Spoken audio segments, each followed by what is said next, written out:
I'm just messing with you. All right, we got a new 185 champion. Gotcha. Yes, we do. Jesse Basher. Here we go, fight fans. You want another championship matchup? Say hell yeah! Here we go, making his way out for this championship fight. Fighting out of the red corner, please welcome Nick Sondergeld. All right, this is going to be good. This is going to be real good. This is going to be an interesting fight. Yep, Rob Wofskowski, great record, great experience. Nick Sondergeld, like I mentioned earlier, in my opinion, one of the best welterweights out there right now. And I've said it before about Rob. I mean, he's strong as a bull and crazy as a loon, and that's a hell of a combination. Yeah, he has an impressive background too. This is going to be definitely one of the best fights. And we've had some good ones, so. You know, with a lot of guys, I mean, you know their backgrounds, you know where they came from, you know who they train with, so you get a decent idea. Rob, on the other hand, you ask him how he trained for this fight, and he tells you, I put a grizzly bear in an arm bar. And he probably did. And you don't know if he's lying. Yeah.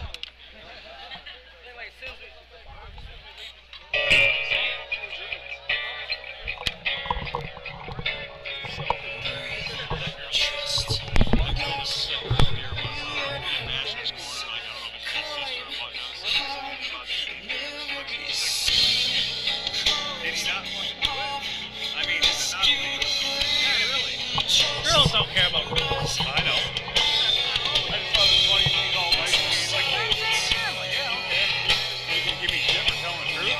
They just grabbed the kid for a second. Yeah, except for it was like this. Like when the whole panel went in that far. I can't believe I missed it. I can Oh, dude, it was bad. Jay hooked his feet under and he went to sweep. James is like, I mean, dude, he pulled the whole cage in where it was like this. And honestly, I think the only reason he let go is because he couldn't hold on. His whole weight was going back. He just couldn't hold on. I think he probably would have, man.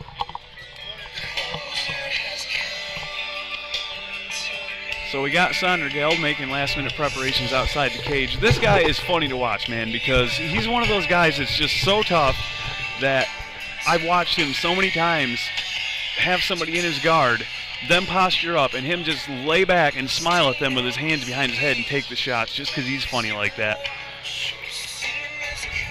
Yeah, you've seen him and Rob talking. I mean, they look like they were getting ready to have lunch, not getting ready to do battle.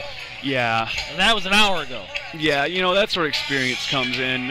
You don't hear a lot of trash talk from these guys. Nick is one of those people too. He lets his actions do the talking. I don't remember ever hearing him talk any trash about anyone, really. And I've been watching him fight for a while now. And these two have actually competed against each other before. This is a rematch. Yeah, that always makes things interesting too. Yeah, I think it was Randy Couture who said the rematch is always the toughest fight for the winner, for the guy who won the first fight. Because you've imposed your game plan the first time around. Now, you know, the other guy knows what to adjust for and can have a better game plan. Yeah. Defending champion, Robert Wofskowski. Nick lost by guillotine last time. Let's see if that's how he loses. If he loses tonight, or how he combats it when he's in there. Let's see if he can adjust to that. Yeah, I don't know how long ago their first fight was, but I can say after what I've seen the last few times out from Sandy here, that I don't see him getting caught in a guillotine. I've seen him escape a lot of things. But we don't know, because Rob is good, and he might be able to finish, whereas some other guys may not.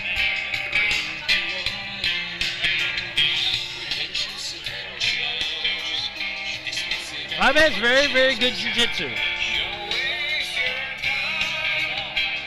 And right now, tonight he's being cornered by his longtime friend, Paul Mafasoli. A very talented fighter in his own right. Yeah, that guy defines tough. And one thing that Rob and Paul have in common, power. I mean, you can feel it when you shake their hands. Oh, yeah. Yeah, Oxblood could crush Coleman Diamond barehanded. That's no joke.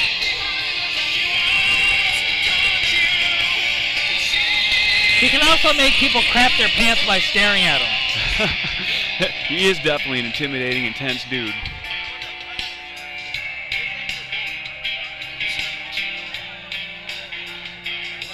So Rob's getting his Vaseline on. Looks like Nick's getting ready to do his thing. This is going to be good.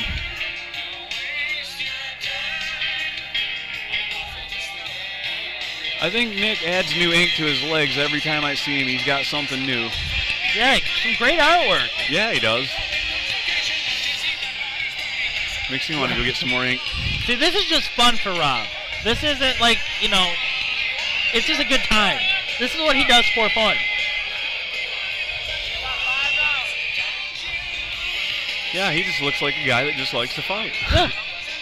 Nothing wrong with that. This is like playing video games. How a lot of people view playing like a UFC game like on PlayStation.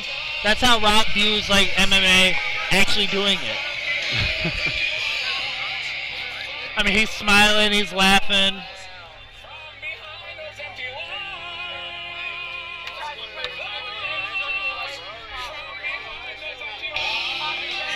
Yeah, this is going to be a great fight. Here we go, fight fans. The following contest is for the Michigan Extreme Combat Sports Welterweight Championship. Being brought to you by Bray's Hamburgers and Marlowe's Chill and Grill. Introducing our fighters. First, fighting out of the red corner, wearing the black trunks trimmed in gray. Standing 6 feet tall, he weighed in at 170 pounds. He's a freestyle mixed martial artist representing Morgan MMA. He comes to the cage with a record of 24 wins and 12 losses. He is the reigning Purgatory 155-pound champion. Record. The reigning Hierarchy 170-pound champion. I ref and that the reigning fight. Southern Michigan Cage Fighting 180-pound champion. Fighting out of Harborview, Ohio, ladies and gentlemen, your challenger, Nick Sondergeld. I love the sportsmanship. You got Rob over here applauding heavily for his opponent. I love it. Yeah. I mean, nice guy. I mean, he's just smiling. He's happy to be doing this. Yeah, he's genuine about it. I like it. Yeah. He weighed in at 170 Yeah, when Sondergeld took the belt at Hierarchy at 170, like I mentioned earlier, it was against Scott Brown. I was reffing that fight, and I'll tell you, man, that inverted triangle came out of nowhere. It was just there. Now, Rob's first fight was against Scott Brown. His debut fight. Interesting. Yeah. Threw him around like a rag doll. Here Wow. is Robert the Reaper Wofskowski.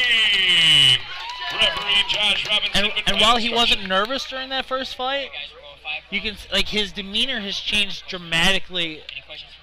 To used to be business. Now it's just a good time. Yeah. Let's see how this goes. Yeah, we were here in Sondergeld and Wofskowski, for the people who didn't know, were standing right behind us talking to each other like best friends. And now, when you see Nick, he's got his game face. He has switched modes, and this is what he does. He is an apex predator.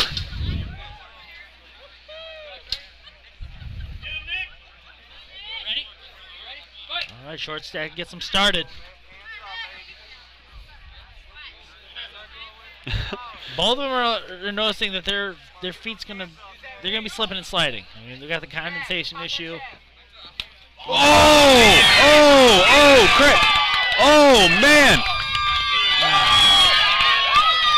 Cracked his orbital. I'm almost sure that he cracked his orbital in one shot.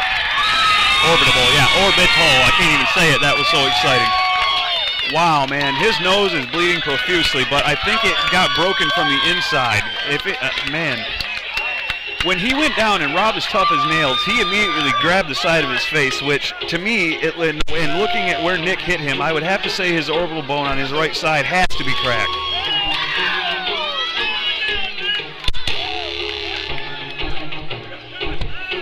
See, this is where I use my Eastern nosebleed technique. It's funny, man. If you actually push on the indent underneath the nose, it stops the bleeding immediately. There's the artery that feeds that's right under your nose, and not even medics don't know that for some reason. Yeah, it looked like he caught him just flush on the cheekbone. Yeah, that was a hard shot, man. Here we were before we went into this intermission. ready to hand Vince Wallace the Knockout of the Night trophy. I think Nick there just took that trophy from him. Yeah, he didn't even have to hardly break a sweat. Now, I don't think anybody expected that,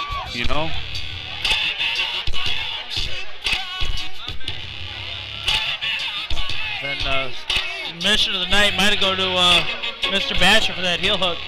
Yeah, Minsky or Batcher. It'll be interesting, man. We got a couple contenders for KO of the night, a couple contenders for sub of the night. This is making it interesting. It's been a good show.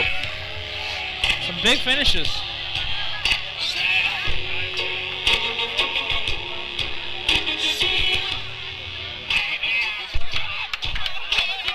Yeah, I was a little surprised when Rob went down like that, because Nick was looking at him like, I don't want to hit him again, but, Stack hadn't stopped it yet, so you know what the rule is.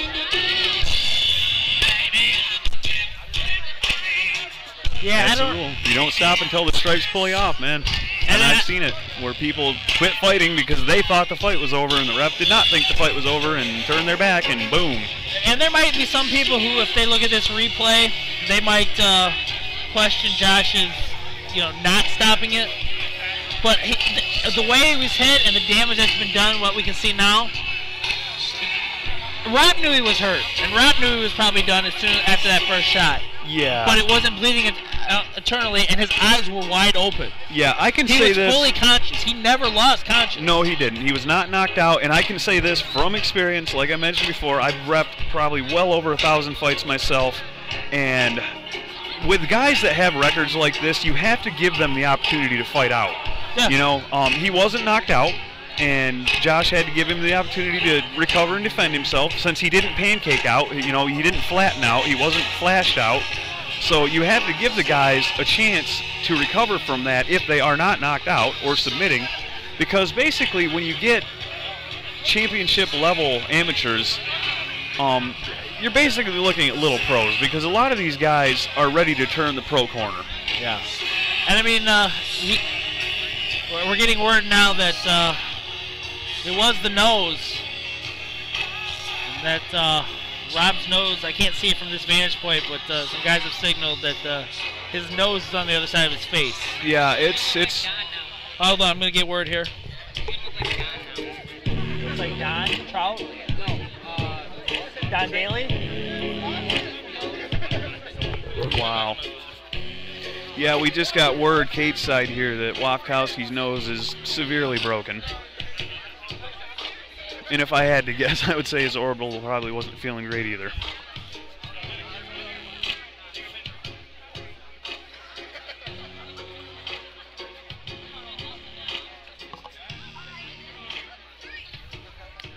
So my commentating partner has stepped into the cage, Alex Hudson, and he's talking to the promoter at the moment. Wofskowski is down. They're trying to fix his nose. Like I mentioned, he has some pretty severe damage to the face. Nick caught him very well, as we'll show in the replay. And we knew going into this that something explosive could very well happen, and it did.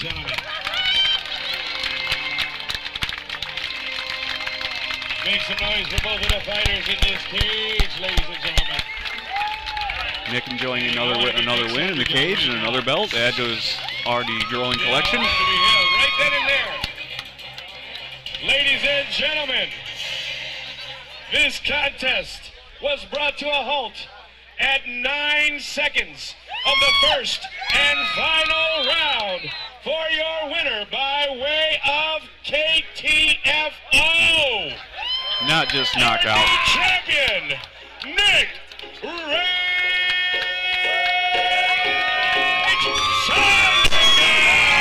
Well, I show no shame in my earlier statement. Nick Sondergeld, in my opinion, is one of the best welterweights that fights here in the state of Michigan, and he probably will be for a long time. Now, I'd like to see him fight somebody like Troy Lamson or Bobby Nash. The Hierarchy Championship, Southern Michigan Championship, now the MECS Championship. I'm sure you'll be heading for the ABC and the XYZ pretty soon. My goodness, what a shot, 9 seconds, and then you waited and you said, can I hit him again, ref? You said, go ahead. Pow! He's out. That was an extra 2 seconds, so about 7 seconds or so. Congratulations. Always awesome to watch you fight. You know, I've been at your fights a few times. Always a great fight with you. Congratulations to you, champ. There's your camera. There's all your family and friends. So I'm kitty corner cross cage from Wofskowski at this point, and I can see the damage to his nose. It doesn't look good. But fortunately, it's fairly superficial, and as long as he doesn't have a deviated septum, it should be a quick heal time. That was fun. I wish I could have put on a little bit better of a show for you guys. A little bit better. I don't know. I think that was sufficient. Did he want to kill him? Everybody, thanks for coming. Well, damn, that's not good, man. You got 6 seconds, man. Gosh, I thought I think he was going for 3 or 4. I didn't even see that one. Where did you get the 6-second at? That was in Ohio. Awesome, man. Go ahead and thank who you got to thank. All right. I got a special group of family here tonight. Thanks for coming to town. Love you guys. My little nephews, Aiden, Chachi. They're all here in heart if they're not here. Love you guys. Peace. There you go, ladies and Yep, gentlemen. Nick Sondergeld, good fighter, humble champion, probably going to be on top for some time to come. Extreme Combat Sports new. Another great win against another great opponent, game opponent, Rob Wofskowski, who will be back as well. Yeah, I don't know if you had a chance to tell the audience that I got a chance to go in the cage, talk to Rob, see if he was all right. Yeah, I did mention that you'd gone in. He was in good spirits, but his nose was over on the other side of his face, and it looked like part of the bone was breaking through his orbital bone. Yeah, when I saw the shot, it looked like it was landed on the orbital, and I thought maybe it had broken that way, and that appears to be what happened, man. 6-second knockout, and you know he's going for the 2-second knockout.